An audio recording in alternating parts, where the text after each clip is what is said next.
ನಂಗೆ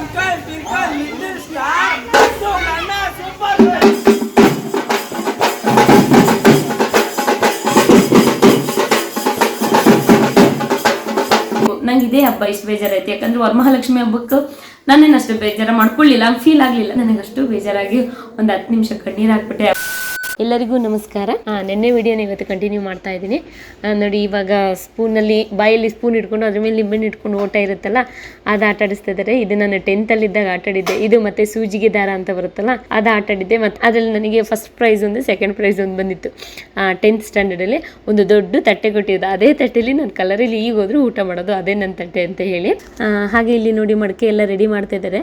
ನಾನು ಮಡಕೆ ಹೊಡಿಯೋದು ಅಂದರೆ ಏನು ಅಂದ್ಕೊಂಡೆ, ಜೋರಾಗಿ ಹೊಡಿದೆ, ಕೋಲಲ್ಲಿ ಹೊಡೆದಿದ ತಕ್ಷಣ ಅದು ಪುಡಿ ಆಗಿಬಿಡ್ಬೇಕು ಅಂತ. ಆಮೇಲೆ ಮಕ್ಳು ತಲೆ ಮೇಲೆ ಬಿದ್ದರೆ ಏನಾಗೋದು, ಏನು ಮಾಡೋದು ಅಂತ ಎಲ್ಲ ಯೋಚನೆ ಮಾಡ್ತಿದ್ದೆ. ನೋಡಿದರೆ ಹೋಗಿ ಜಸ್ಟ್ ಟಚ್ ಕೊಡೋದು ಅಷ್ಟೇ. ಈ ಪಾಪುನು ಅಷ್ಟೇ, ಇದೇ ಫಸ್ಟ್ ಆಟ ಆಡಿದ್ದು ಮಡಕೆ ಹೊಡಿ ಆಟ. ಅದೇ ಫಸ್ಟ್ ಆಯಿತು. ಚೆನ್ನಾಗಿ ಮಡಕೆಗೆ ಟಚ್ ಮಾಡ್ತೀವಿ. ಸ್ವಲ್ಪ ಕಾಣಿಸ್ತಿತ್ತೇನೋ ಪಾಪ ಮಕ್ಕಳಲ್ವಾ, ಇಲ್ಲ ಇದಿಲ್ಲ ಅಂತ ಹೇಳೋಕ್ಕಾಗತ್ತಾ. ಹಾಗಾಗಿ ಪಾಪುಗೆ ಫಸ್ಟ್ ಪ್ರೈಸ್ ಏನೋ ಕೊಟ್ಟರು. ಈಗ ನೋಡಿ ನನ್ನ ಮಗಳು ಹೋಗ್ತಾ ಇದ್ದಾಳೆ ಮಡಕೆ ಹೊಡಿ. ಪರವಾಗಿಲ್ಲ, ನನಗೆ ಅದೇ ಖುಷಿ. ಅಷ್ಟು ಜನದ ಮಧ್ಯೆ ನಾನು ಹೋಗಿ ಹೊಡಿತೀನಿ ಅಂತ ಹೊಡಿತಿದ್ದಿಲ್ಲ. ಹಾಗಾಗಿ ಮಡಕೆ ಹೊಡಿಲಿಲ್ಲ. ಅವಳು ತುಂಬ ನಿಧಾನಲ್ಲ, ಆ ದಾರದವರೆಗೂ ಹೋಗಿ ಆ ದಾರಕ್ಕೆ ಟಚ್ ಮಾಡಿಲ್ಲ. ಬಟ್ ಎಲ್ಲ ಮಕ್ಕಳು ಅದೇ ಥರ ಮಾಡ್ತಾಯಿದ್ರು. ಸೊ ಹಾಗಾಗಿ ಅದಕ್ಕೇನು ಇದಿಲ್ಲ, ಮಾರ್ಕ್ಸ್ ಇಲ್ಲ. ಹಾಗೆ ಊಟ ಟೈಮ್ ಆಗಿತ್ತು, ಮಧ್ಯಾಹ್ನ 2-2:30. ಊಟ ಮಾತ್ರ ತುಂಬ ಚೆನ್ನಾಗಿತ್ತು. ಕೋಸುಂಬರಿ ಆಗಲಿ, ಬಜ್ಜಿ, ತರಕಾರಿ ಗೊಜ್ಜು, ಪಲಾವು ನನಗೆ ಇಷ್ಟವಾದ್ದು, ಮತ್ತು ಮೊಸರು ಗೊಜ್ಜು, ಒಬ್ಬಿಟ್ಟು, ರೈಸು, ಸಾಂಬಾರು. ನನಗೆ ರೈಸು ಸಾಂಬಾರು ತುಂಬ ಇಷ್ಟ ಆಯಿತು. ಪಲಾವು ಎಲ್ಲ ಬಿಸಿ ಬಿಸಿ ಆಗಿತ್ತು. ಹಪ್ಪಳ, ಬಜ್ಜಿ ಎಲ್ಲ, ಬಜ್ಜಿನೂ ತುಂಬ ಚೆನ್ನಾಗಿತ್ತು. ಒಬ್ಬಟ್ಟಂತೂ ಕೇಳಾಗಿಲ್ಲ, ಒಂಥರ ಹಬ್ಬದ ಊಟ, ಮದುವೆ ಊಟ ಮಾಡೋದಾಗಿತ್ತು. ತುಂಬಾ ಇಷ್ಟ ಆಯಿತು. ನಾನು ಕೂಡ ಮನೇಲಿ ಹಬ್ಬ ಮಾಡಿದ್ನಲ್ಲ, ಸ್ವಲ್ಪ ಹಾಗೆ 10-10:30 ಆಗಿ ತಿಂಡಿ ತಿಂದಿದ್ದಲ್ವಾ. ಸೊ ಹಾಗಾಗಿ ನಾನು ಸ್ವಲ್ಪ ತಿನ್ಕೊಂಡೆ. ನಾನು ನನ್ನ ಮಗಳು ಅವಳಿಗೆ ಅರ್ಧ ತಿನ್ನಿಸಿ ಇನ್ನು ಸ್ವಲ್ಪ ನಾನು ತಿನ್ಕೊಂಡೆ. ಹಾಗೆ ಇದು ನನ್ನ ಮಗಳು ಫ್ರೆಂಡ್ ನೋಡಿ, ಗ್ಯಾನ್. ಅದು ನಾನು ಆಟ ಆಡ್ತೀನಿ ಮತ್ತು ಹೋಗಿ ಆಟ ಆಡ್ತಾ ಇದ್ದೆ. ಊಟ ಆದಮೇಲೆ ಮತ್ತೆ ಎಲ್ಲರೂ ಅಲ್ಲೇ ಕೂತ್ಕೊಂಡು, ಸದ್ಯಕ್ಕೆ ಮಳೆ ಇರಲಿಲ್ಲ, ಅಲ್ಲೇ ಕೂತ್ಕೊಂಡು ಎಲ್ಲ ಊಟ ಮಾಡಿದ್ರು. ಹಾಗೆ ಇವ್ರು ಕೂಡ ಅಷ್ಟೇ ತುಂಬ ಬೆಳಗ್ಗೆಯಿಂದನೂ ಕೂಡ ಸಂಜೆವರೆಗೂ ಹಾಡು ಹೇಳ್ತಾನೆ ಇದ್ರು.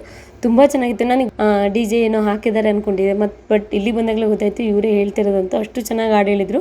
ಖುಷಿ ಆಯ್ತು. ಇವ್ರು ನಮ್ಮನೆ ಮುಂದೆ ಮನೆಯವರು. ಹಾಗೆ ಇಲ್ಲಿ ಪುನೀತ್ ರಾಜ್ಕುಮಾರ್ ಸರ್ ಮತ್ತು ಡಾಕ್ಟರ್ ರಾಜ್ಕುಮಾರ್ ಸರ್ದು ಫೋಟೋ ಹಾಕಿದ್ದಾರೆ. ಈ ಮಕ್ಕಳು ನೋಡಿ ಚೆನ್ನಾಗಿ ನನ್ನ ಯಾವಾಗಲೂ ಮಾತಾಡಿಸ್ತಾ ಇರ್ತಾರೆ. ಮಕ್ಕಳೇ ಜಾಸ್ತಿ ಮಾತಾಡ್ಸೋದು ಇಲ್ಲಿ. ನನಗೆ ಇಲ್ಲಿ ಮಕ್ಕಳೆಲ್ಲ ತುಂಬ ಜಾಸ್ತಿ ಪರಿಚಯ ಆಗಿದ್ದಾರೆ. ಆಂಟಿ ಎಲ್ಲಿಗೆ ಹೋಗ್ತಿದ್ದೀರಾ aunty? Hi aunty, bye aunty. ಮನೇಲಿ ಬರ್ತಾಳ ಆಂಟಿ, ಮನೇನಿದ್ದು ಟ್ಯೂಷನ್ ಆಯ್ತಾ, ಕರ್ಕೊಬರ್ತೀರಾ, ಯಾವಾಗ ಕರ್ಕೊಬರ್ತೀರಾ? ಹೋಗ್ತಾ ಬರ್ತಾ ಮಾತಾಡಿಸ್ತಾನೇ ಇರ್ತಾರೆ. ಹಾಗೆ ಈ ಮಕ್ಕಳು ಕೂಡ ನಾವು ಹಾಡು ಹೇಳ್ತೀವಿ ಅಂತ ಹೇಳಿ ತಗೊಂಡು ಮೈಕ್ನ ಹಾಡು ಹೇಳ್ತಿದ್ದಾರೆ. ನಾವು ಅಷ್ಟೇ ಚಿಕ್ಕದ್ರಲ್ಲಿ ಗಣಪತಿ ಇಟ್ಟಾಗ ರಾತ್ರಿ ಅಲ್ಲಿ ನಮ್ಮದು ಹಳೆ ದೇವಸ್ಥಾನ ಇತ್ತು, ಅದಕ್ಕೆ ಅಂಗನವಾಡಿ ಅಂತ ಕರೀತಿದ್ದು. ಅಂಗನವಾಡಿನೂ ಅಲ್ಲೇ ಇತ್ತು, ದೇವಸ್ಥಾನನೂ ಅದೇ ಆಗಿತ್ತು. ಅಲ್ಲಿ ಹೀಗೆ ಗಣಪತಿ ಇಟ್ಟಾಗ ಅಥವಾ ಬೆಟ್ಟದಿಂದ ದೇವ್ರು ಬಂದಾಗ ಎಲ್ಲ ಇದು ಹಾಕೋರು, ಕ್ಯಾಸೆಟ್ ಹಾಕೋರು, ಈ ಥರ ಎಲ್ಲ ಮೈಕೆಲ್ಲ ಇರೋದು. ನಾವು ಅಲ್ಲಿ ದೇವಸ್ಥಾನದ ಒಂದು ಅಟ್ಟ ಇತ್ತು, ಅಟ್ಟದ ಮೇಲೆ ಹತ್ತಿ ಆ ಗೂಡು ಮೇಲೆಲ್ಲ ಕಾಲು ಹಾಕ್ಬಿಟ್ಟು, ದೀಪ ಇಡೋಕ್ಕೆ ಅಂತ ಒಂದು ಗೂಡು ಮಾಡಿರ್ತಾರಲ್ಲ, ಆ ಗೂಡು ಮೇಲೆಲ್ಲ ಕಾಲು ಹಾಕಿ ಅಲ್ಲಿ ಹತ್ತಿ ಮೇಲೆ ಹತ್ತಿಸ್ಕೊಳ್ಳೋರು. ಹೋಗಿ ಹಾಡು ಹೇಳ್ವು, ಏನೇನೋ ಹಾಡು, ದೇವ್ರಿಗೂ ಅದಕ್ಕೂ ಸಂಬಂಧನೇ ಇರ್ತಿರ್ಲಿಲ್ಲ. ಫಿಲ್ಮ್ ಎಲ್ಲ ಹಾಡು ಹೇಳ್ತಿದ್ದೋ, ಚೆನ್ನಾಗಿತ್ತು. ಇವಾಗ ನೆನಪಾಯ್ತು ಮಕ್ಕಳೆಲ್ಲ ಹಿಂಗೆ ಖುಷಿಲಿ ಹಿಂಗೆ ಹಾಡು ಹೇಳುವಾಗ. ಹಾಗೆ ಇಲ್ಲಿ ಹಾಗೆ ಇಲ್ಲಿ ಗಣಪತಿ ಇಡೋಕ್ಕೆಲ್ಲ ಸಪೋರ್ಟ್ ಮಾಡಿರ್ತಾರಲ್ಲ, ಇವ್ರುಗಳಿಗೂ ಕೂಡ ಸನ್ಮಾನ ಮಾಡಿದ್ರು. ಎಲ್ಲ ಒಟ್ಟಿಗೆ ಸೇರಿ ಒಂದು ಗಣಪತಿ ಕೂರಿಸಿ ಚೆನ್ನಾಗಿ ಒಳ್ಳೆ ಹಬ್ಬ ಮಾಡ್ದಂಗೆ ಮಾಡಿದ್ದು ಖುಷಿ ಆಯಿತು. ಹಾಗಾಗಿ ಅವ್ರಿಗೂ ಕೂಡ ಸನ್ಮಾನ ಮಾಡ್ತಿದ್ದಾರೆ. ಹಾಗೆ ಇವರು ಅಷ್ಟೇ, ನಾನು ಊಟ ಮಧ್ಯಾಹ್ನ ತುಂಬ ಚೆನ್ನಾಗಿತ್ತು ಅಂತ ಹೇಳಿದ್ನಲ್ಲ, ಅದು ನೋಡಿ ಇವರೇ ವ್ಯವಸ್ಥೆ ಮಾಡಿದ್ದು. ಅನ್ನದಾನ, ಶ್ರೀಷ್ಠದಾನ ಅಂತಾರಲ್ಲ, ಬಟ್ ಇವರು ಅನ್ನದಾನ ಮಾಡಿದ್ರು ಅಂತ ಎಲ್ಲ ಹೇಳುವಾಗ ಒಂದು ಸ್ವಲ್ಪ ಖುಷಿ ಆಯಿತು. ಹಾಗಾಗಿ ಅವರಿಗೆಲ್ಲ ಕೂಡ ಸನ್ಮಾನ ಮಾಡಿದ್ರು. ಪ್ರತಿಯೊಬ್ಬರಿಗೂ ಅಷ್ಟೇ. ಖುಷಿನಾ? ಈಗ ಪ್ರಶಸ್ತಿ ವಿತರಣಾ ಕಾರ್ಯಕ್ರಮ. ಇವರೆಲ್ಲ ರಂಗೋಲಿ ಬಿಟ್ಟರು, ಒಂದು 4-5 ಜನ ಬಿಟ್ಟಿದ್ರು. ಅವರೆಲ್ಲರಿಗೂ ಕೂಡ ಸಾರಿ ಕೊಟ್ಟಿದ್ದಾರೆ. ಲೇಡೀಸ್ ಅವ್ರಿಗೆ, ಮಕ್ಕಳಿಗೆಲ್ಲ ಒಂದು ಬಾಕ್ಸು ಮತ್ತೆ ಜಾಮಿಟ್ರಿ ಬಾಕ್ಸು ಮತ್ತೆ ಮೆಡಲ್ ಈ ತರ ಎಲ್ಲ ಕೊಟ್ಟಿದ್ದಾರೆ. ಯಾರಿಗೂ ಬೇಜಾರಾಗಬಾರ್ದು ಅಂತ ಸಣ್ಣ ಮಕ್ಕಳಿಗೆ ಎಲ್ಲರಿಗೂ ಕೂಡ ಸಮಾಧಾನಕರವಾದ ಬಹುಮಾನ ಅಂತ ಹೇಳಿ ಎಲ್ಲರಿಗೂ ಕೂಡ ಒಂದೊಂದು ಪೆನ್ ಕೊಟ್ರು. ನಂಗೆ ಅಲ್ಲಿ ತುಂಬಾ ಏನ್ ಖುಷಿ ಆಯ್ತು ಅಂದ್ರೆ, ಪ್ರತಿಯೊಬ್ಬರಿಗೂ ಅಷ್ಟೇ. ಇಲ್ಲಿ ಅಂದಾಜ್ ಅಂತ ಹೇಳಕ್ಕಾಗಲ್ಲ. ಈ ಒಂದು ಊರು ಅಂದ್ಮೇಲೆ ಊರಲ್ಲಿ ಇಷ್ಟು ಜನ ಇರ್ತಾರೆ, ಮಕ್ಳು ಇಷ್ಟು ಇರ್ತಾರೆ, ದೊಡ್ಡವ್ರು ಇಷ್ಟು ಇರ್ತಾರೆ ಅಂತ ಅಂದಾಜ್ ಮಾಡ್ಬೋದು. ಬಟ್ ಇಲ್ಲಿ ಯಾವ ಏರಿಯಾದಿಂದ ಎಲ್ಲಿ ಬರ್ತಾರೋ, ಈಗ ರೋಡಲ್ಲಿ ಓಡಾಡೋರು ಕೂಡ ಬರ್ತಾರೆ, ಬೇರೆ ಕಡೆಯವರೆಲ್ಲ ಬರ್ತಾರೆ, ಯಾರು ಅಂತ ಅಂದಾಜ್ ಮಾಡೋಕ್ಕಾಗಲ್ಲ. ಅಂಥದ್ರಲ್ಲೂ ಕೂಡ ಪ್ರತಿಯೊಬ್ಬರಿಗೂ ಒಂದೊಂದು. ನಮ್ಮೂರಲ್ಲಿ ಆಗಿದ್ರೆ ನಾನು ಒಂದು ಅರ್ಧ ಮುಕ್ಕಾಲು ಗಂಟೆ ಹೋಗೋದು, ಪೂಜೆ ಮಾಡಿಸ್ಕೊಳ್ಳೋದು, 1 ನಿಮಿಷ ಕೂತ್ಕೊಳ್ಳೋದು, ಬರ್ತಿದ್ದೆ. ಯಾಕಂದ್ರೆ ಮೈಕ್ ಹಾಕಿರ್ತಾರೆ, ನಾವು ಮಾತಾಡೋದು ಒಬ್ರಿಗೊಬ್ರು ಕೇಳಿಸೋದು ಇಲ್ಲ. ಹಾಗಾಗಿ ಒಂದು ಅರ್ಧ ಗಂಟೆ ಇದ್ಬಿಟ್ಟು ಬರ್ತಾ ಇತ್ತು. ಅಲ್ಲಿ ಮಕ್ಕಳೆಲ್ಲ ಆಟ ಆಡ್ಕೊಳ್ಳೋರು. ನಂಗಂತೂ ಗೌರಿ ಹಬ್ಬ ಇಷ್ಟು ಮಿಸ್ ಮಾಡ್ಕೊಳ್ತೀನಿ ಅಂತ ಗೊತ್ತಿರಲಿಲ್ಲ. ನಾನು ಬೆಳಗ್ಗೆ ಎದ್ದು ನಮ್ಮನೆಯವ್ರು ಕಾಯಿ ಕೊಡಕ್ಕೆ ಬೇರೆ ಹೋಗ್ಬಿಟ್ರೆ ಇವತ್ತು ಹಬ್ಬದ ದಿನನೇ ನೀನು ಹೋಗುವಾಗ ನಮ್ಮನೆ ಹಬ್ಬ ಬಿಟ್ಬಿಟ್ಟು ಹೋಗಿ ಕೊಟ್ಬಿಟ್ಟು ಬರೋದು ಇಷ್ಟ ನನಗೇನು ಅಸಮಾಧಾನ ಅನ್ನಿಸ್ತು. ನಮ್ಮನೆ ಹಬ್ಬ ಮುಗಿಸ್ಕೊಂಡು ಹೋಗಿ ಕೊಟ್ಬಿಟ್ಟು ಬಂದ್ರೆ ಪರವಾಗಿಲ್ಲ. ಹಾಗಾಗಿ 3:30ಗೆ ಎದ್ದು ಎಲ್ಲ ರೆಡಿ ಮಾಡಿ ನಮ್ಮನೆಯವ್ರು 6:30ಗೆ ಹೋಗೋದ್ರೊಳಗೆ ಬಿಸಿಬೇಳೆ ಬಾತು ಮತ್ತೆ ಪಾಯಸ ಎಲ್ಲ ಮಾಡಿ ರೆಡಿ ಮಾಡಿ ಕೊಟ್ಟೆ. ಸಮಾಧಾನ ಆಯ್ತು. ಅವರು ಹೋದ್ರು ಈಚೆ. ನಂದು ನನ್ನ ಮಗಳದ್ದು ಕೆಲಸ ಎಲ್ಲ ಆಯ್ತು, ಹಬ್ಬ ಎಲ್ಲ ಆಯ್ತು, ಪೂಜೆ ಎಲ್ಲ ಆಯ್ತು. ಸುಮ್ಮನೆ ಕೂತಿದ್ವಲ್ಲ, ನಂಗೆ ನಿಜ ಹೇಳ್ಬೇಕು ಅಂದ್ರೆ ಅಳುನೇ ಬಂತು. ತಿಂಡಿ ತಿನ್ನುವಾಗ ಹಾಗೆ ದೇವ್ರ ಸಾಂಗ್ ಎಲ್ಲ ಹಾಕ ಕೂತ್ಕೊಳ್ಳೋಣ ಅಂತ ಕೂತ್ಕೊಂಡೆ. ಅದು ಸಾಂಗ್ ಮುಗ್ದು ಜನಪದ ಗೀತೆ ಬಂದ್ಬಿಡ್ತು. ನನಗೆ ದುಃಖ ತಡಿಯಕ್ಕಾಗ್ತಾ ಇರ್ಲಿಲ್ಲ. ಅವಾಗ ಮೈಕ್ ಆನ್ ಆಗೋದು ಆಫ್ ಆಗೋದು, ಅಲ್ಲಿ ಕೂಗಾಟ, ಮಕ್ಳಿಗೆ ಕಿರ್ಚಾಟ ಎಲ್ಲ ಕೇಳಿ ನನಗೆ ನಮ್ಮೂರಲ್ಲಿ ಇಷ್ಟೊತ್ತಿಗೆ ಏನ್ ಮಾಡ್ತಿದ್ದೆ, ಅಮ್ಮ ಬೆಳಗ್ಗೆ ಎದ್ದು ಏನ್ ಮಾಡೋರು. ಅಮ್ಮನೇ ಬೆಳಗ್ಗೆ 3 ಗಂಟೆಗೋ 4 ಗಂಟೆಗೆ ಎದ್ದು ಇಡೀ ಮನೆನ ಫುಲ್ ಮೇಲ್ಗಡೆ ಕೆಳಗಡೆ ಎಲ್ಲ ಗುಡ್ಸಿ ಒರೆಸಿ, ಬೆಳಗ್ಗೆ ನಮ್ಮಮ್ಮ ರಾತ್ರಿನೇ ಮಾಡಿ ಮಲ್ಗ ಅಂತದ್ದು ಅವೆಲ್ಲ ಇಲ್ಲ. ಬೆಳಗ್ಗೆ ಎದ್ದು ಎಲ್ಲ ಫ್ರೆಶ್ ಆಗಿ ಮಾಡೋ ಅಂಥದ್ದು. ನಮ್ಮ 6 ಗಂಟೆಯಿಂದ ಪಾಪ ಎದ್ದೇಳ್ಸಕ್ಕೆ ಸ್ಟಾರ್ಟ್ ಮಾಡೋರು. ಅವೆಲ್ಲ ನೆನ್ಪು ಬಂದ್ಬಿಡ್ತು. ನಮ್ಮ ಪಪ್ಪ ಏನ್ ಮಾಡೋರು, ಮತ್ತೆ ದೇವಸ್ಥಾನ ಮುಂದೆ ಎಲ್ಲ ಓಡಾಡೋರು, ಮಕ್ಳಿಗೆ ಕಿರ್ಚಾಟ, ಸ್ವಲ್ಪ ಹೊತ್ತು ಮೈಕ್ ಆಫ್ ಮಾಡಿರ್ತಾರೆ ಮತ್ತೆ ಆನ್ ಮಾಡ್ತಾರೆ. ಅದೆಲ್ಲ ನನಗೆ ಅಳು ಬಂದಾಗ 10 ನಿಮಿಷ ಅಂತ ಕೂತ್ಕೊಂಡ್ಬಿಟ್ಟಿದ್ದೀನಿ. ನಮ್ಮನೆಯವ್ರು ಇದ್ದಿದ್ರೆ ಹಿಂಗೆ ಏನೇನು ಮಾತಾಡ್ತಾ ಕೆಲಸ ಎಲ್ಲ ಆಗ್ಬಿಡೋದು, ಏನೋ ಸುಮ್ಮನೆ ಆಗ್ತಿತ್ತು. ಬಟ್ 10:30 ಅವ್ರು ಹೋದ್ಮೇಲೆ ಕಡುಬು ಮಾಡಿದೆ, ಚೌತಿ ಎಲ್ಲ ಹೊಡೆದೆ. 10:00ವರೆಗೆಲ್ಲ ಕೆಲಸ ಮುಗಿತಲ್ಲಪ್ಪ, ಸುಮ್ಮನೆ ಕುತ್ಕೊಬೇಕಾಯ್ತಿದ್ದು. ಹಾಗಾಗಿ ನನಗಷ್ಟು ಬೇಜಾರಾಗಿ ಒಂದು 10 ನಿಮಿಷ ಕಣ್ಣೀರು ಹಾಕ್ಬಿಟ್ಟೆ. ಹಬ್ಬದ ದಿನ ಅಳೋದು ಬೇಡ ಅಂತ ಹೇಳ್ಬಿಟ್ಟು ಮತ್ತೆ ನಾನು ಸಮಾಧಾನ ಮಾಡ್ಕೊಂಡೆ. ನಂಗೆ ಇದೇ ಹಬ್ಬ ಇಷ್ಟು ಬೇಜಾರಾಯ್ತು. ಯಾಕಂದ್ರೆ ವರಮಹಾಲಕ್ಷ್ಮಿ ಹಬ್ಬಕ್ಕೆ ನಾನೇನು ಅಷ್ಟು ಬೇಜಾರ ಮಾಡ್ಕೊಳ್ಳಿಲ್ಲ, ಫೀಲ್ ಆಗಲಿಲ್ಲ. ನಮ್ಮನೆಯವ್ರು ಇದ್ರಲ್ಲ ಹಾಗಾಗಿ. ಯಾಕಂದ್ರೆ ನಾವು ಚಿಕ್ಕ ಏಜಲ್ಲಿ ಹಬ್ಬ ಮಾಡುವಾಗಲೇ ಒಂದು ಸಡಗರ ಇರುತ್ತೆ. ಯಾಕಂದ್ರೆ ನಮಗೆ ಏನು ಗೊತ್ತಿಲ್ಲ, ಅಮ್ಮವರೇ ಬಟ್ಟೆ ಹಾಕ್ಬಿಡ್ತಾರೆ, ಹೊಸ ಬಟ್ಟೆ ಹಾಕ್ಬಿಟ್ಟು ನಮ್ಮ ಮಕ್ಳು ಏನು ಮಾಡ್ಬಿಟ್ಟು ಮಕ್ಳು ಆಟ ಆಡ್ಕೊಳ್ಳಿ, ನಮಗೆ ಮನೆ ಹಬ್ಬ ಮಾಡೋಕ್ಕೆ ಫ್ರೀ ಆಗ್ತೀವಿ ಅಂತ ಹೇಳ್ಬಿಟ್ಟು ಅಮ್ಮವರು ಬಿಟ್ಬಿಡ್ತಾರೆ. ಆವಾಗ ಏನೋ ಹಬ್ಬ ಅಂತ ಹೇಳ್ಬಿಟ್ಟು ಎಲ್ಲ ಮಕ್ಳು ಬರ್ತಾರಲ್ಲ ಅಂತ ಹೇಳ್ಬಿಟ್ಟು ನಾವು ದೇವಸ್ಥಾನ ಮುಂದೆ ಹೋಗ್ತಿದ್ದ, ಆ ಖುಷಿನೇ ಬೇರೆ. ಬಟ್ ಒಂದು ಏಜಿಗೆ ಬಂದ್ಮೇಲೆ, ಈಗ ಕಾಲೇಜ್ ಇದಕ್ಕೆಲ್ಲ ಬಂದಾಗ, ಈಗ ಹೊರಗಡೆ ಹೋಗಿ ಹಂಗೆಲ್ಲ ದೇವಸ್ಥಾನ ಮುಂದೆ ಎಲ್ಲ ಕುಣಿಯೋಕ್ಕಾಗಲ್ಲ ಅಲ್ವಾ ಹುಡುಗಿರು. ಮನೇಲೆ ಸೀರೆ ಉಟ್ಕೊಳ್ಳೋ ಆ ಏಜಿಗೆ ಬಂದಾಗ ಸೀರೆ ಹಾಕೊಳ್ಳೋದು ಅಥವಾ ಒಡವೆ ಹಾಕೊಳ್ಳೋದು, ಸಿಂಗಾರ ಮಾಡ್ಕೊಳ್ಳೋದು ಏನೋ ಒಂಥರ ಖುಷಿ ಅನ್ಸುತ್ತೆ. ಆಮೇಲೆ ಪೂಜೆ ಮಾಡೋದು, ಫೋಟೋ ತೆಕ್ಕೊಳ್ಳೋದು ಅದೆಲ್ಲ ಇದ್ದಿರುತ್ತೆ. ಆ ಟೈಮಿಗೆ ಬಂದಾಗಲೇ ಒಂಥರ ಖುಷಿ ಇರುತ್ತೆ. ಈಗ ಮದ್ವೆ ಆದ್ಮೇಲೆ ಹಬ್ಬ ಈಗ ನಾವೇ ಮಾಡಬೇಕು ಅಂತ ಬಂದಾಗ ಅದು ಸ್ವಲ್ಪ ಕರ್ತವ್ಯ ಅನ್ಸ್ಬಿಡುತ್ತೆ. ಅಷ್ಟು ಫ್ರೀ ಅನ್ಸಲ್ಲ. ಖುಷಿಲ್ ಮಾಡಿದ್ರು ಬಟ್ ಎಲ್ಲಾ ಗಡಿಬಿಡಿ ಪ್ರತಿಯೊಂದು ನಾವೇ ಮಾಡ್ಬೇಕು. ಮಕ್ಳು ಕಸ ಗುಡ್ಸೋದಾಗ್ಲಿ, ಮನೆ ಒರ್ಸೋದಾಗ್ಲಿ, ಪಾತ್ರೆ ತೊಳೆಯೋದಾಗ್ಲಿ, ದೇವ್ರ ಮನೆ ಕ್ಲೀನ್ ಮಾಡೋದಾಗ್ಲಿ, ಮಕ್ಳಿಗೆ ಸ್ನಾನ ಮಾಡಿಸಿ ಬಟ್ಟೆ ಹಾಕೋದಾಗ್ಲಿ, ಪ್ರತಿಯೊಂದು ಕೂಡ ನಾವು ಮಾಡ್ಬೇಕು. ಅದ್ರಲ್ಲೂ ಕೂಡ ನಾವು ಮಡಿಯಾಗಿರ್ಬೇಕು, ರಂಗೋಲಿ ಬಿಡ್ಬೇಕು, ಹೊಸಲು ಪೂಜೆ ಮಾಡ್ಬೇಕು, ದೇವ್ರಿಗೆ ಪೂಜೆ ಮಾಡ್ಬೇಕು. ನೋಡಿ ಹೇಳಕ್ಕೆ ಎಷ್ಟೊತ್ತಾಯ್ತು ಅಂದ್ರೆ, ಸೊ ನಾವೇ ದೊಡ್ಡವರಾಗಿ ಪೂಜೆ ಮಾಡುವಾಗ ಅದೇ ಏನೋ ಒಂಥರ ಅನುಭವ ಅನ್ಸುತ್ತೆ. ಬಟ್ ಯಾವುದೇನೋ ಅಂದ್ರೆ ಎಲ್ಲ ಆ ಏಜಲ್ಲಿ ಒಂಥರ ಖುಷಿ ಅನ್ಸುತ್ತೆ. ನಾನೆಲ್ಲ ಆ ಏಜ್ ನಾವು ನೋಡ್ಕೊ ಬಂದಿರೋದ್ರಿಂದ ನಂಗೆ ಅದೆಲ್ಲ ಪ್ರತಿಯೊಂದು ನೆನಪಾಗ್ತಿರುತ್ತೆ.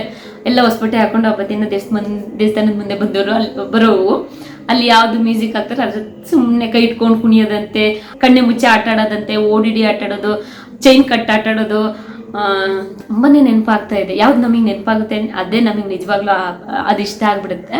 ಹಾಗೆ ನಮ್ಮಮ್ಮವರು ಕೂಡ, ನಮ್ಮ ಪಪ್ಪ ಅವರು ಕೂಡ ತವ್ರ ಮನೆಯಿಂದ ಕಾಯಿ ತಗೊಬಿಟ್ಟು ಬರ್ತಾರಲ್ಲ, ಅಮ್ಮವರು ಹೋದ್ವಾರ ಬರ್ತೀನಿ ಅಂತ ಹೇಳಿದ್ರು. ಕಾಯಿ ಕೊಡೋಕ್ಕೋಸ್ಕರನೇ ಬರಬೇಡಿ, ಯಾಕಂದ್ರೆ ಬಂದ್ರೆ 1-3 ದಿನನಾದ್ರೂ ಇರಬೇಕು, ನನಗೆ ಅವಾಗಲೇ ಸಮಾಧಾನ. ಆಮೇಲೆ ಅವರು ಬಂದು 3 ದಿನ ಆದ್ಮೇಲೆ ಇನ್ನು ಹಬ್ಬ ಇದೆ, ಹಬ್ಬ ಮನೆ ಕ್ಲೀನ್ ಮಾಡ್ಕೋಬೇಕು ಅಂತ 2 ದಿನ ಮುಂಚೆನೆ ಹೋಗ್ತೀನಿ ಅಂತ ಇದ್ರೆ ಅದು ಅಸಮಾಧಾನ. ಹಾಗಾಗಿ ನೀವು ಹಬ್ಬ ಕಳ್ಕೊಂಡೇ ಬಂದ್ಬಿಡಿ ಅಂತ ಹೇಳಿ ಹಬ್ಬ ಕಳ್ಕೊಂಡು ಬನ್ನಿ ಫ್ರೀಯಾಗಿ ಅಂತ. ಯಾಕಂದ್ರೆ ನನಗೆ ನಮ್ಮ ಅಮ್ಮನೂ ಕಾಯಿ ಕೊಡ್ತಾರೆ, ಮತ್ತೆ ನಮ್ಮ ಅಮ್ಮನ ಅಕ್ಕ ದೊಡ್ಡಮ್ಮನೂ ಕೂಡ ನಮಗೆ ಕಾಯಿ ಕೊಡ್ತಾರೆ. ಅವರು ಅಷ್ಟೇನೆ ಪಾಪ, ನಮಗೆ ಏನು ಕೊಡ್ಲೇಬೇಕು ಅಂತ ಏನಿಲ್ಲ. ಅವ್ರಿಗೆ 2 ಗಂಡು ಮಕ್ಳು, ನಮ್ಮ ಅಮ್ಮಂಗೆ 2 ಹೆಣ್ಮಕ್ಳಾಗಿರೋದ್ರಿಂದ ಅವ್ರು ನಮಗೆ ಕಾಯಿ ಕೊಡ್ತಾರೆ ಮುಂಚೆಯಿಂದ. ನನಗೂ ಅಷ್ಟೇ, ನಮ್ಮ ಅಕ್ಕಂಗೂ ಅಷ್ಟೇನೆ, ಮತ್ತೆ ಇನ್ನೊಬ್ರು ನಮ್ಮ ಮೋಣಿ ಅಕ್ಕ ಅಂತ ಇದ್ದಾರೆ, ಅವರು ಪಾಪ ಕೊಡ್ತಾರೆ, ಎಲ್ಲರಿಗೂ ಕೊಡ್ತಾರೆ. ಆ ಪ್ರೀತಿ ನಾವು ಉಳಿಸ್ಕೊಬೇಕಲ್ವಾ. ಹಾಗಾಗಿ ನಮ್ಮ ಅಮ್ಮನೂ ದೊಡ್ಡಮ್ಮನೂ ಬಸ್ಸಿಗೆ ಬರ್ತೀನಿ ಅಂತ ಹೇಳಿದ್ರೆ, ಹಾಗಾಗಿ ಈಗ ಬೇಡ, ಹಬ್ಬ ಎಲ್ಲ ಕಳ್ಕೊಂಡು ನಿಧಾನಕ್ಕೆ ಬನ್ನಿ ಅಂತಾನೆ ಹೇಳಿದೆ. ಯಾಕಂದ್ರೆ ನೆಕ್ಸ್ಟ್ ವೀಕಲ್ಲಿ ಅವ್ರು ಬರ್ತಾರೆ. ನಾನು ಊರಿಗೆ ಹೋಗಿ 4 ತಿಂಗಳಾಯ್ತು. ಅದು ನೆನ್ಸ್ಕೊಂಡ್ರೆ ಕಣ್ಣಲ್ಲಿ ನೀರು ಬರುತ್ತೆ, ನನಗೆ ಕಂಟ್ರೋಲ್ ಮಾಡೋಕ್ಕೆ ಆಗಲ್ಲ. ನೋಡಿ ಇವಾಗ ಸಂಜೆ ಆಗಿದೆ, ಎಷ್ಟು ಜೋರು ಗಾಳಿ ಬರ್ತಾ ಇದೆ, ಇನ್ನೇನು ಜೋರು ಮಳೆ ಬರ್ಬೋದೇನೋ. ಇಲ್ಲಿ ಬೆಳಗ್ಗೆನೇ ಗಣಪತಿ ಇಟ್ಟಿದ್ದು, ಈಗ ಸಂಜೆ ವಿಸರ್ಜನೆ ಮಾಡ್ತಿದ್ದಾರೆ. ಸೊ ಹಾಗಾಗಿ ಉದ್ದೆ ಆಗದ ಸೌಂಡ್ ಎಲ್ಲ ಆಯ್ತಲ್ಲ, ಹಾಗಾಗಿ ನನ್ನ ಮಗಳು ಇಲ್ಲಿ ಕೂತ್ಕೊಂಡು ನೋಡ್ತಾ ಇದ್ದೆ, ಅಮ್ಮ ಬಿಡ್ತಾ ಇದ್ದಾರೆ ಬನ್ನಿ ಬನ್ನಿ ಬನ್ನಿ ಅಂತ. ಆದರೆ ಇನ್ನೂ ಇಲ್ಲ, ಇನ್ನೂ ಸ್ವಲ್ಪ ಲೇಟು. ಬಟ್ ಸ್ವಲ್ಪ ಉದ್ಯೋಗ ಜಾಸ್ತಿ ಮಾಡ್ತಿದ್ದಾರಲ್ಲ, ಹಾಗಾಗಿ ನನ್ನ ಮಗಳು ಕೂತ್ಕೊಂಡು ನೋಡ್ತಾ ಇದೆ ಪಾಪ ಮೇಲೆ. ನಾನು ಕೆಳಗೆ ಕಳಿಸಲ್ಲ ಹಾಗಾಗಿ.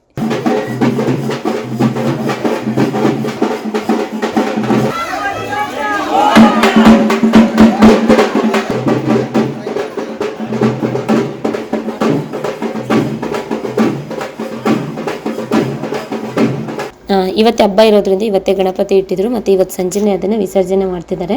ಅಣ್ಣನ ಶೂ ನೋಡಿ ಎಷ್ಟು ಚೆನ್ನಾಗಿದೆ. ಹೌದಾ, ನಾನು ನೋಡಲಿಲ್ಲ.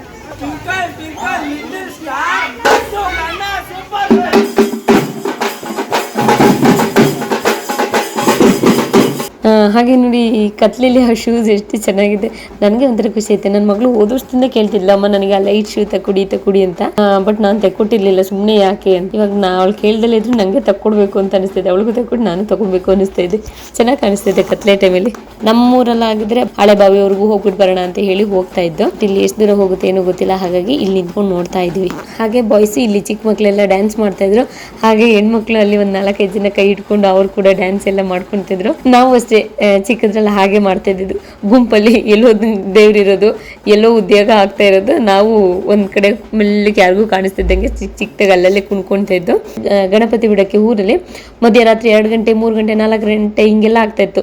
ಫಸ್ಟ್ ಊಟ ಕೊಟ್ಬಿಟ್ರೆ ಆಮೇಲೆ ಜನಗಳಿರೆಲ್ಲ ಊಟ ಮಾಡ್ಕೊಂಡು ಮನೆಗೆ ಹೋಗ್ಬಿಡ್ತಾರೆ ಅಂದ್ಬಿಟ್ಟು ಲಾಸ್ಟಿಗೆ ಊಟ ಎಲ್ಲ ಕೂಡ ಮಾಡೋರು. ಆದ್ರೂ ಕೂಡ ಜನ ಕಡಿಮೆ ಆಗ್ತಾ ಇದ್ದು. ಮತ್ತೆ ಮಕ್ಕಳೆಲ್ಲರೂ ಕರ್ಕೊಂಡು ಹೋಗಿರ್ತಾರಲ್ಲ, ಕೆಲವು ಮಕ್ಕಳು ಅಳ್ತಿರೋರು, ಕೆಲವು ಮಕ್ಕಳು ಹೋಗ್ತೀವಿ ಅಂತ ಆಟಾಡಿವು. ಮತ್ತೆ ಟ್ರ್ಯಾಕ್ಟರ್ ಒಳಗೆ ಕೂರ್ಸೋರು, ಒಬ್ರು ಕೂರ್ಸೋದು ನೋಡಿ ಇನ್ನೊಂದು 4 ಜನ ಒಟ್ಟಿಗೆ ಕೂರಿಸ್ಬಿಡೋರು. ಹಿಂಗೆ ಆಗ್ತಾ ಇತ್ತು. ಚೆನ್ನಾಗಿತ್ತು ಆ ಚಿಕ್ಕದ್ರಲ್ಲಿ ಹಳ್ಳಿ ಲೈಫ್. ಏನೋ ಒಂಥರ ಚೆನ್ನಾಗಿರುತ್ತೆ, ಒಳ್ಳೆ ಖುಷಿಯಾದಂಥ ಸಮಯ. ಹಾಗೆ ಪ್ರತಿ ವರ್ಷ ಗೌರಿ ಹಬ್ಬಕ್ಕೆ ನಮ್ಮ ಓನರ್ ಅವರು ಮನೆಗೆ ಇವ್ರನ್ನ ಕರೆಸಿ ಮತ್ತೆ ಅಲ್ಲಿ ಮನೆ ಹತ್ರ ಒಂದು ಸ್ವಲ್ಪ ಹೊತ್ತು 1-2 ನಿಮಿಷ ಅಷ್ಟೇ, ಪಾಪ ಅವ್ರಿಗೂ ಕೂಡ ಟೈಮ್ ವೇಸ್ಟ್ ಮಾಡಲ್ಲ, ಉದ್ಯೋಗ ಮಾಡಿಸಿ ಮತ್ತೆ ಅವರು ಸ್ವಲ್ಪ ಡ್ಯಾನ್ಸ್ ಮಾಡಿ ಮತ್ತೆ ಅವರಿಗೆ ಸ್ವಲ್ಪ ಅಮೌಂಟ್ ಇಷ್ಟು ಅಂತ ಕೊಡ್ತಾರೆ. ಪ್ರತಿ ವರ್ಷ ಕೂಡ ಅವ್ರು ಹಾಗೆ ಅಂತೆ. ನಮ್ಮ ಓನರ್ ಅವರು ಹಸ್ಬೆಂಡ್ ಆ್ಯಂಡ್ ವೈಫ್ ಎಷ್ಟು ಚೆನ್ನಾಗಿ ಲೈಫ್ ಎಂಜಾಯ್ ಮಾಡ್ತಾರೆ ಗೊತ್ತಾ. ಟ್ರಿಪ್ ಹೋಗಬೇಕು ಅನಿಸಿದಾಗ ಹೋಗ್ತಾರೆ. ಮತ್ತೆ ಜಾಸ್ತಿ ಅವರು ಟೆಂಪಲ್ಗಳಿಗೆ ವಿಸಿಟ್ ಮಾಡೋದು ಜಾಸ್ತಿ. ಎಷ್ಟೇ ದೂರ ಇದ್ರೂ ಕೂಡ ತುಂಬಾ ಖುಷಿಯಿಂದ ಭಕ್ತಿಯಿಂದ ಹೋಗ್ತಾರೆ. ಆಕ್ಚುಲಿ ಅವ್ರನ್ನ ನೋಡಿ ಕಲಿಯೋಂಥದ್ದು ತುಂಬಾ ಇದೆ. ಯಾವಾಗಲೂ ಜೊತೆಗೆ ಇರ್ತಾರೆ, ಒಬ್ರನ್ನ ಬಿಟ್ಟು ಒಬ್ರು ಇರೋದಿಲ್ಲ ಅವರು. ಹಾಗೆ ದುರಾಸೆ ಇಲ್ಲ, ಇರೋದ್ರಲ್ಲಿ ಎಷ್ಟಿದೆ ಅಷ್ಟರಲ್ಲೇ ತುಂಬ ನೀಟಾಗಿ ಎಂಜಾಯ್ ಮಾಡ್ಕೊಂಡಿರ್ತಾರೆ. ಒಳ್ಳೆ ಮನಸ್ಸಿದೆ. ಒಬ್ರನ್ನ ಕೀಳಾಗಿ ನೋಡೋದಾಗ್ಲಿ, ಒಬ್ರಿಗೆ ಹರ್ಟ್ ಆದಂಗೆ ಮಾತಾಡೋದಾಗ್ಲಿ ಮಾಡಲ್ಲ. ಒಂದು ಮಾತಾಡಬೇಕು ಅಂದ್ರೆ ತುಂಬ ಯೋಚನೆ ಮಾಡಿ ಮಾತಾಡ್ತಾರೆ. ನೋಡೋಕ್ಕೆ ಖುಷಿ ಆಗುತ್ತೆ. ನಾನು ನಮ್ಮ ಮನೆಯವರು ಯಾವಾಗಲೂ ಇದನ್ನೇ ಹೇಳ್ತಾ ಇರ್ತೀವಿ, ನೋಡಿರಿ ಅವರಿಬ್ಬರೇ ಆದರೆ ಎಷ್ಟು ಚೆನ್ನಾಗಿ ಲೈಫ್ ಎಂಜಾಯ್ ಮಾಡ್ತಾರೆ ಅಂತ. ಓಕೆ, ಸದ್ಯಕ್ಕೆ ಇವತ್ತಿಗೆ ಈ ವಿಡಿಯೋನ ಇಲ್ಲಿಗೆ ಮುಗಿಸ್ತಿದ್ದೀನಿ. ನಾಳೆ ಮತ್ತೆ ಇನ್ನೊಂದು ವಿಡಿಯೋದಲ್ಲಿ ಸಿಗ್ತೀನಿ. ಅಲ್ಲಿವರೆಗೂ ಎಲ್ರಿಗೂ ಧನ್ಯವಾದಗಳು.